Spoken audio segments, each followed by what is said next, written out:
Iran wants successful negotiations. Iran wants পরমাণু কর্মসূচি ইস্যুতে চলমান উত্তেজনার মধ্যেই ওমানের রাজধানী মাস্কাটে যুক্তরাষ্ট্রের সঙ্গে প্রথম দফার আলোচনা সেরেছে ইরান। এই আলোচনাকে বেশ ইতিবাচক হিসেবে উল্লেখ করেছেন মার্কিন প্রেসিডেন্ট ডোনাল্ড ট্রাম্প। তবে এই আলোচনার মধ্যেই যুক্তরাষ্ট্রকে হুঁশিয়ারি দিয়েছেন ইরানের পররাষ্ট্রমন্ত্রী আব্বাস আরাকচি।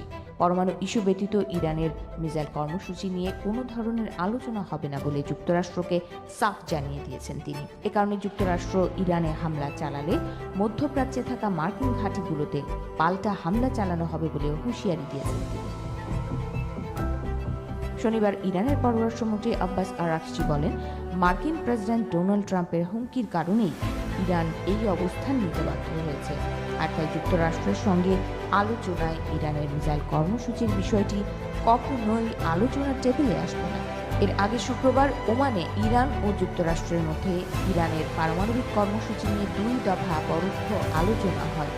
সরাসরি কথা না হলেও মার্কিন প্রতিনিধি দলের সঙ্গে একবার হাত মেলানোর সুযোগ হয়েছিল বলে জানান আরাকচি। আর এই বৈঠকের একদিন পর যুক্তরাষ্ট্রকে হুঁশিয়ারি দিলেন আরাকচি। তিনি বলেন, যুক্তরাষ্ট্র যদি আমাদের উপর হামলা চালায়, আমরা হয়তো তাদের মূল ভূখণ্ডে হামলা চালাতে পারবো না, কিন্তু মধ্যপ্রাচ্যে থাকা তাদের সামরিক ঘাঁটিগুলোতে হামলা করব। যুক্তরাষ্ট্রের দাবি হলো, ইরানকে অবশ্যই ইউরেনিয়াম সমৃদ্ধকরণ কার্যক্রম সীমিত করতে হবে। এছাড়া ইরানের ব্যালিস্টিক মিসাইল কর্মসূচি নিয়ন্ত্রণের দাবি তুলছে ওয়াশিংটন।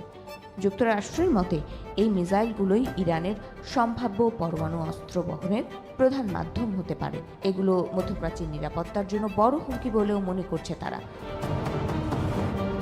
তবে প্রথম দফার আলোচনার পরেও যুক্তরাষ্ট্রের এসব দাবি কখনোই মেনে নেওয়া সম্ভব না বলে জানিয়েছেন ইরানের পররাষ্ট্রমন্ত্রী আরাকচি।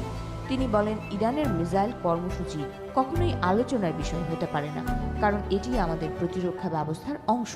এছাড়া ইউরেনিয়াম সমৃদ্ধকরণ ইরানের অবিচ্ছেদ্য অধিকার, তাই এটি চালু থাকবে। তবে যুক্তরাষ্ট্রের সঙ্গে সমঝোতার বিষয়েও গুরুত্ব আরোপ করেন আরাকচি। তিনি বলেন, যুক্তরাষ্ট্র বোমা ফেলেও আমাদের ইউরেনিয়াম সমৃদ্ধের সক্ষমতা কিংবা মিসাইল কর্মসূচি ধ্বংস করতে পারবে না। তবে যুক্তরাষ্ট্রের সঙ্গে আমরা এমন একটি চুক্তি করতে প্রস্তুত যা ইউরেনিয়াম সমৃদ্ধকরণ নিয়ে উভয় পক্ষকে আশ্বস্ত করবে। এদিকে আরাকচির এমন মন্তব্যের পরও ইরানের সঙ্গে প্রথম দফার আলোচনা নিয়ে ইতিবাচক মন্তব্য করেছেন মার্কিন প্রেসিডেন্ট ট্রাম্প। তিনি বলেন, আমাদের দেখতে হবে চুক্তিটি আসলে কোন পর্যায়ে। আমার মনে হয় ইরান একটি চুক্তিতে পৌঁছতে খুবই আগ্রহী, যেমনটি তাদের হওয়া উচিত। গতবার তারা এটি না করার সিদ্ধান্ত নিয়েছিল, কিন্তু আমার মনে হয় তারা এবার তাদের মন পরিবর্তন করেছে। চুক্তির বিষয়টি আমাদের দেখতে হবে এবং গতবারের চেয়ে এটি অবশ্যই আলাদা হবে। আন্তর্জাতিক সম্পর্ক বিশেষজ্ঞরা বলছেন, ওমানে আলোচনার প্রথম দফা সফল হলেও ইরান ও যুক্তরাষ্ট্রের মধ্যকার মূল দ্বন্দ্ব নিরসন এখনও বেশ কঠিন। ইরান ও যুক্তরাষ্ট্র দুপক্ষই আপাতত চাপ তৈরি করে দর কষাকষির কৌশল নিচ্ছে, তবে ইরান ও যুক্তরাষ্ট্র কোনো পক্ষই নিজেদের স্বার্থ বিসর্জন দিয়ে সমঝোতার জন্য রাজি হবে না বলেই মনে করছেন তারা।